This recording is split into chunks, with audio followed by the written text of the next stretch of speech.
আসসালামু আলাইকুম। UML class ডায়াগ্রামের এই ভিডিওতে ইউএমএল এর যে বেসিক বিষয়গুলো আছে সেগুলো ব্যাখ্যা করব এবং একটা পূর্ণাঙ্গ ইউএমএল ক্লাস ডায়াগ্রামকে ব্যাখ্যা করব। তো প্রথমেই আসে ইউএমএল ক্লাস ডায়াগ্রাম বলতে কি বোঝায়।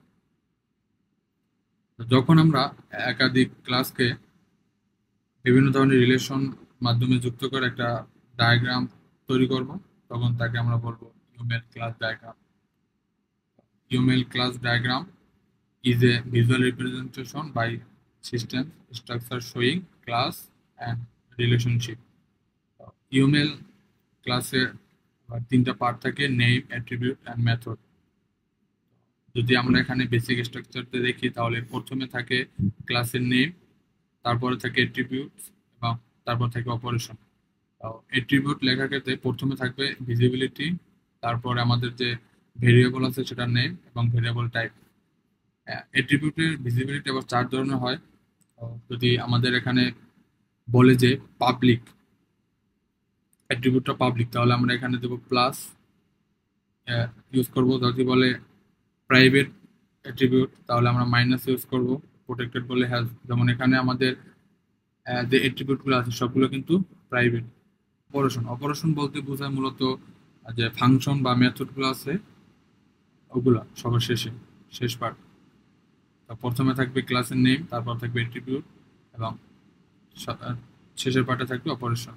তো রিলেশন বিটুইন ক্লাসেস, এই যে ক্লাসগুলোর মধ্যে বিভিন্ন ধরনের রিলেশন আছে সেগুলো। তো প্রথমেই আসে আমাদের জেনারেলাইজেশন বা ইনহেরিটেন্স। জেনারেলাইজেশন বা ইনহেরিটেন্সকে মূলত বলা হয় ইজ এ রিলেশনশিপ। সহজে যদি বলি, আমাদের যে পিতা এবং সন্তানের মধ্যে যে রিলেশনটা আছে, এখানে পিতার যে সম্পত্তি থাকে সেটা কিন্তু সন্তান অটো পায় উত্তরাধিকারী সূত্রে। সেম এখানে দুটা ক্লাসের মধ্যে এ এবং বি, দুটো ক্লাসের আমরা একটাকে যদি ধরি প্যারেন্ট ক্লাস এবং অন্যটাকে ধরি যদি চাইল্ড ক্লাস, এখন এখানে আমরা এমন একটা সম্পর্ক স্থাপন করতে চাই যেখানে আমাদের এ ক্লাসের যে ডাটাগুলো আছে সেগুলো বি ক্লাস মানে প্যারেন্ট ক্লাসের ডাটাগুলো চাইল্ড ক্লাস অটো পাবে। তাহলে আমরা সেখানে ইউজ করব ইনহেরিটেন্স বা জেনারেলাইজেশন রিলেশনশিপ। ওকে, এটা এখানে বলা আছে। যেমন আমরা এখানে যদি দেখি যে অ্যানিমেল, অ্যানিমেল হলো প্যারেন্ট ক্লাস, সেখান থেকে আমরা এই যে সাবক্লাস কেয়ার, ডগ এবং বার্ডের মধ্যে আমাদের যে অ্যানিমেলের যে বৈশিষ্ট্যগুলো আছে সেগুলো আমরা দিতে চাই। তো সেজন্য এখানে আমরা ইউজ করছি ইনহেরিটেন্স বা জেনারেলাইজেশন।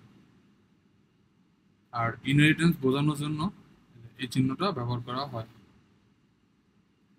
ওকে, তো এখানে ইনহেরিটেন্সের ফ্লেক্সিবিলিটি হলো provide flexibility in defining common characteristics share by multiple classes.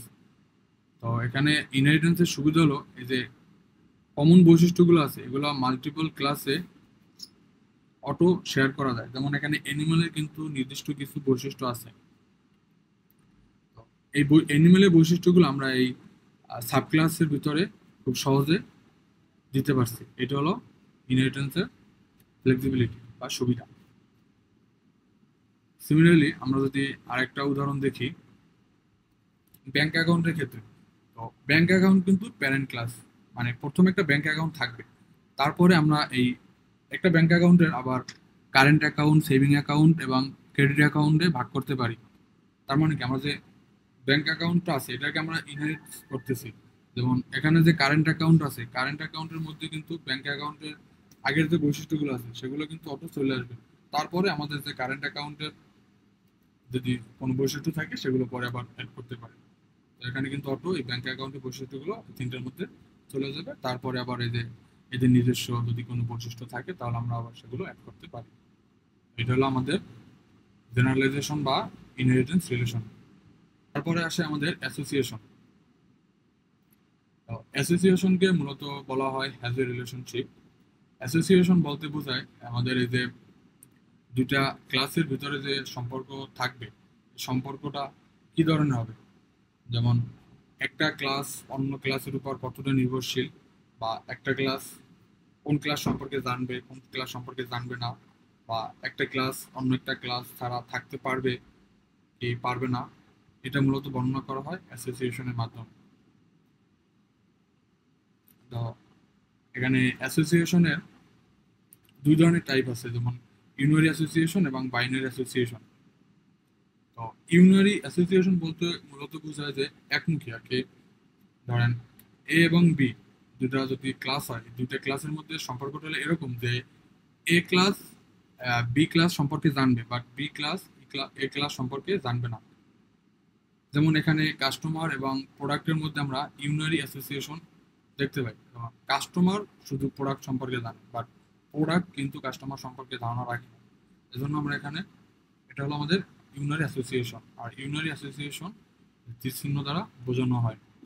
এবং অ্যাসোসিয়েশন আরেকটা টাইপ হলো বাইনারি অ্যাসোসিয়েশন। যখন দুইটা ক্লাস উভয় উভয় সম্পর্কে জানে তখন তাকে বলা হয় বাইনারি অ্যাসোসিয়েশন। যেমন এ এবং বি যদি দুইটা ক্লাস হয়, তাহলে এ বি সম্পর্কে জানবে এবং বি এ সম্পর্কে জানবে। যেমন আমাদের স্টুডেন্ট এবং টিচারের মধ্যে যে রিলেশনটা আছে সেটা হলো আমাদের বাইনারি অ্যাসোসিয়েশন। এখানে স্টুডেন্ট টিচার সম্পর্কে জানে এবং টিচার স্টুডেন্ট সম্পর্কে জানে। আর বাইনারি অ্যাসোসিয়েশন মূলত দুটো ক্লাসের ভিতরে দাগ দিয়ে বোঝানো হয়।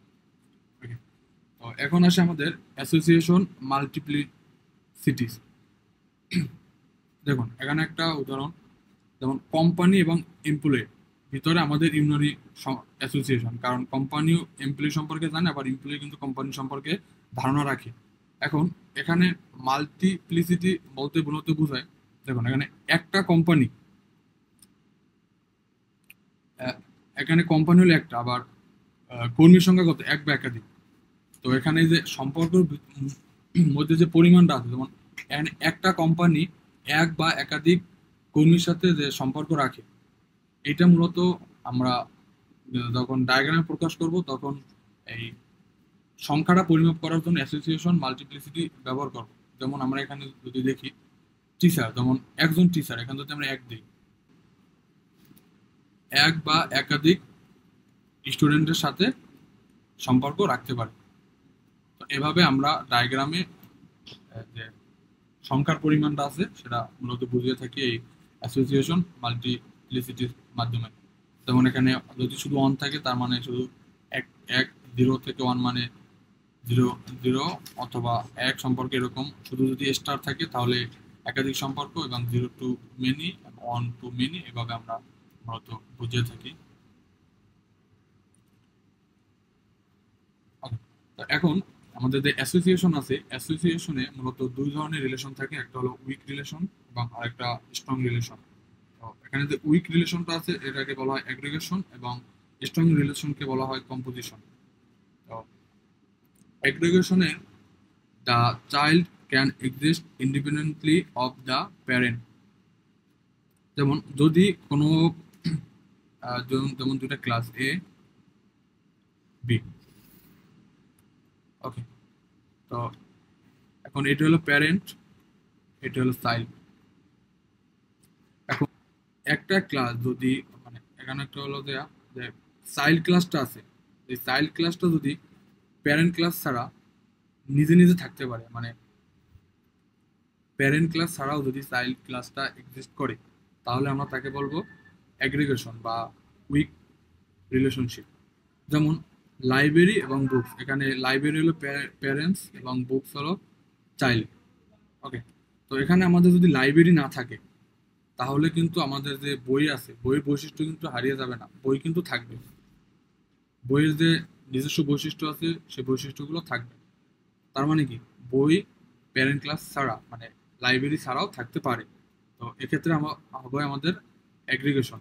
আর অ্যাগ্রিগেশন রিলেশন বোঝানোর জন্য এই যে একটা তীরের মাথায় ডায়মন্ড চিহ্ন বসানো হয়, প্যারেন্ট প্যারেন্ট এবং চাইল্ডের মধ্যে যে অ্যাগ্রিগেশন সম্পর্কটা আছে, মানে চাইল্ড প্যারেন্ট ছাড়াও নিজে স্বয়ংসম্পূর্ণ, বা প্যারেন্ট ছাড়াও চাইল্ড থাকতে পারে, তাহলে হবে আমাদের অ্যাগ্রিগেশন। কম্পোজিশন, কম্পোজিশন অনেকটা অ্যাগ্রিগেশনের বিপরীত। যেমন এখানে যদি আমাদের একটা হয় এ প্যারেন্ট এবং বি চাইল্ড,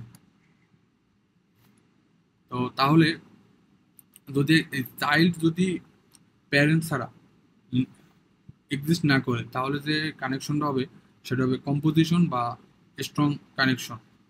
যেমন দ্য প্যারেন্ট বা whole control the life cycle of the child, মানে চাইল্ডের যে বৈশিষ্ট্যগুলো আছে এগুলো সম্পূর্ণ প্যারেন্ট দ্বারা নিয়ন্ত্রিত হবে। যদি প্যারেন্ট ক্লাস না থাকে তাহলে চাইল্ড ক্লাস থাকবে না। এই ধরনের রিলেশন হলে তাহলে হবে কম্পোজিশন। যেমন যদি আমরা আমাদের যে মানুষের কথা চিন্তা করি, তাহলে যদি মানুষ না থাকে তাহলে তার ভিতরে হার্ট তো থাকার কোনো প্রশ্নই আসে না। তো এখানে হিউম্যান হলো প্যারেন্ট এবং হার্ট হলো চাইল্ড। তো প্যারেন্ট ছাড়া চাইল্ড এক্সিস্ট করে না। আবার সিমিলারলি যেমন হাউস হলো প্যারেন্ট আর রুম হলো চাইল্ড। তো যদি আমাদের ঘরই না থাকে তাহলে তো ঘরে রুম থাকার কোনো প্রশ্নই আসে না। তো এই ধরনের সম্পর্কগুলোর ক্ষেত্রে আমরা কম্পোজিশন ইউজ করবো। আর কম্পোজিশন চিহ্ন বোঝানোর জন্য ফিল ডায়মন্ড ব্যবহার করা হবে। যেমন আমাদের এখানে অ্যাগ্রিগেশনের সময় আমরা যে ব্যবহার করছি ডায়মন্ডটা ভিতরে খালি থাকে, আর এখানে ডায়মন্ডের ভিতরটা ফিল থাকে। তো এটা হলো আমাদের কম্পোজিশন রিলেশন। এগুলো ছিল মূলত ইউএমএল ক্লাস ডায়াগ্রামের বেসিক বিষয়। কমপ্লিট ইউএমএল ডায়াগ্রাম দেখব। তো এখানে আমরা online shopping cart UML class diagram example দেখতেছি। অনলাইন শপিং এর সাথে মোটামুটি আমরা সবাই পরিচিত আছি। ইউএমএল ইউএমএল ক্লাস ডায়াগ্রামের প্রশ্নগুলো কারণ বিভিন্ন ধরনের হতে পারে। যেমন হয়তো আপনাকে সিনারিও বলে দেবে, ক্লাস কয়টা থাকবে তাও বলে দেবে, অ্যাট্রিবিউটগুলো বলে দেবে, আপনাকে একটা ডায়াগ্রাম তৈরি করতে হবে। এবং আরেকটা হতে পারে বিভিন্ন সেক্টর নিয়ে হয়তো উদাহরণ দেবে। যেমন আপনাকে পরীক্ষা বললো যে একটা অনলাইন শপিং এর জন্য ইউএমএল ডায়াগ্রাম তৈরি করতে, সেক্ষেত্রে ক্লাসগুলো আপনি লিখবেন, অ্যাট্রিবিউটগুলো আপনি বসাবেন, এইভাবে একটা ডায়াগ্রাম তৈরি করতে। তো আমরা যদি অনলাইন শপিং ডায়াগ্রামটা ব্যাখ্যা করি, তো অনলাইন শপিং করার ক্ষেত্রে আমরা প্রথমে কি করি, আমরা একটা অ্যাকাউন্ট ওপেন করতে হয়, লগ ইন করতে হয়। তো মানে ইউজার প্রথমত আমাদের একটা ওই যে শপিং সাইডের ইউজার হইতে হয়। তো ইউজারের জন্য যে অ্যাট্রিবিউটগুলো আছে সেগুলো এখানে ইউজার আইডি লাগে, password, log in status, registration date, আরও যদি অ্যাট্রিবিউট দিতে পারেন আপনি চাইলে। এখন ইউজার থেকে আবার দুটা ভাগ হয়, যেমন এক হলো কাস্টমার আর একটা হলো অ্যাডমিনিস্ট্রেটর। এখন এখানে জেনারেলাইজেশন বা ইনহেরিটেন্স রিলেশন ইউজার থেকে কাস্টমারে, কারণ যখন আপনি কাস্টমার বা অ্যাডমিনিস্ট্রেটর যেই হন আপনার কিন্তু প্রথমে ইউজার হতে হবে এবং আইডি পাসওয়ার্ড দিয়ে তারপর লগ ইন করতে হবে। তো সেক্ষেত্রে এই কাস্টমারের নিজস্ব কিছু বৈশিষ্ট্য থাকবে, প্লাস ইউজারের বৈশিষ্ট্য কিন্তু অটো পাবে কাস্টমার, ইউজারের বৈশিষ্ট্য ব্যবহার করে লগ ইন করলে। আবার সেম অ্যাডমিনিস্ট্রেটরও এখানে ইউজারের যে বৈশিষ্ট্যগুলো আছে সেগুলো পাবে, প্লাস অ্যাডমিনিস্ট্রেটরের নিজের কিছু কিছু অ্যাট্রিবিউট থাকবে। এই জন্য আমাদের এখানে হলো জেনারেলাইজেশন। এরপরে আসে কাস্টমার এবং অর্ডারের ভিতরে অ্যাগ্রিগেশন এবং কম্পোজিশন দুইটাই দিতে পারে, নির্ভর করে সম্পূর্ণ আপনার উপর। যেমন যেমন ধরেন আপনি এমন একটা করছেন যেখানে যদি কাস্টমার ডিলিট হয়ে যায়, মানে কাস্টমারের যে অ্যাকাউন্টটা আছে সেই অ্যাকাউন্টটা যদি আপনার ডিলিট হয়ে যায়, কিন্তু আপনার যে অর্ডারের যে ডাটা সেই ডাটাটা যদি থাকে, তাহলে আপনি ইউজ করতে পারেন অ্যাগ্রিগেশন। মানে কি দুর্বল কানেকশন, কারণ আপনার যে প্যারেন্ট ক্লাস কাস্টমার ছাড়াও অর্ডার কিন্তু আপনার থাকতেছে। আবার অনেক সময় আমরা কি করি, যেমন যে বট অ্যাকাউন্ট দ্বারা অর্ডার করা যায় কিছু সাইডে, তো সেক্ষেত্রে কিন্তু সেখানে কি থাকে অ্যাগ্রিগেশন, মানে আপনার কাস্টমার অ্যাকাউন্টটা কিন্তু হারাই গেল, আপনার যে অর্ডারটা করেন সে অর্ডারটা কিন্তু থাকে। আবার আপনি যদি আবার আপনি যদি এমনভাবে সাইটটা বিল্ড করেন যেখানে আপনি যদি কাস্টমার যদি তার অ্যাকাউন্ট কোনোভাবে ডিএক্টিভ করে দেয় বা ডিলিট করে দেয়, তাহলে আপনার অর্ডারও হারাই যাবে। সেক্ষেত্রে কিন্তু আপনি ইউজ করবেন কম্পোজিশন, মানে স্ট্রং কানেকশন। ওকে, তো এটা মূলত আপনি কিভাবে করতে চাচ্ছেন সেটার উপর নির্ভর করে, বা প্রশ্নে যদি কোনো কিছু হাইলাইট করা থাকে তাহলে সেটার উপরও নির্ভর করে। সেম জিনিস এই যে শপিং কার্টের ভিতরে, যেমন কাস্টমার এই যে শপিং কার্টের ভিতরে প্রোডাক্টগুলো নিবে। তো অনেক অনলাইন শপিং সাইট আছে যারা কাস্টমার আর কি বট অ্যাকাউন্ট দ্বারা শপিং কার্ট ইউজ করতে দেয়, বা কাস্টমার আইডি যদি ডিলিট হয়ে যায়, সেক্ষেত্রেও কিন্তু শপিং কার্ট ইউজ করতে দেয়। তো তখন আপনি কিন্তু হবে অ্যাগ্রিগেশন। আবার আপনি যদি এভাবে একটা সাইট তৈরি করেন যেখানে কাস্টমারের আইডি ডিলিট হওয়ার সাথে সাথে তার ওই যে অর্ডার হিস্টোরি, তারপর শপিং কার্টের যে হিস্টোরি আছে এগুলো ডিলিট হয়ে যাবে, সেক্ষেত্রে কিন্তু আমাদের হবে কম্পোজিশন, মানে স্ট্রং কানেকশন। এটা সম্পূর্ণ আপনার উপর নির্ভর করে। এবং শিপিং ইনফরমেশন, তো আপনি যখন অর্ডার করবেন, অর্ডার করার পরে কিন্তু আপনার সেটা ডেলিভারি দেওয়ার জন্য যে অর্ডারের যে তথ্যগুলো আছে সেগুলো কিন্তু আপনার লাগবে। তো এখানে যদি আপনি, এখানে কানেকশনটা হবে কম্পোজিশন, মানে স্ট্রং কানেকশন। যদি অর্ডারই না থাকে তাহলে তো আর আপনার শিপিং ইনফরমেশন এগুলো তো আর থাকবে না। এই জন্য হলো আপনাদের এখানে কম্পোজিশন। সেম, যদি আবার অর্ডার না থাকে, এখানে যদি আপনার অর্ডারই না থাকে তাহলে তো আপনার অর্ডার ডিটেলস থাকবে না। কোনোভাবে যদি আপনার এই যে অর্ডার ক্যান্সেল হয়ে যায় তাহলে তো অর্ডার ডিটেলসও চলে যাবে, এজন্য এখানে হবে কম্পোজিশন। তারপরে যদি আমরা এখানে মাল্টিপ্লিসিটি গুলো ইউজ করতে যাই তাহলে এখানে দেখেন কাস্টমার এবং শিপিং কার্ডে একজন কাস্টমারের জন্য 0 থেকে একাধিক শিপিং কার্ড থাকতে পারে। আবার সেম একজন কাস্টমারের জন্য 0 থেকে একাধিক, মানে 0 টু মেনি অর্ডার থাকতে পারে। সিমিলার, এখানে একটা অর্ডারের জন্য একটা শিপিং ইনফরমেশন। আবার এখানে একটা অর্ডারের জন্য একটা অর্ডার ডিটেলস। ডায়াগ্রামের বেসিক বিষয়গুলো।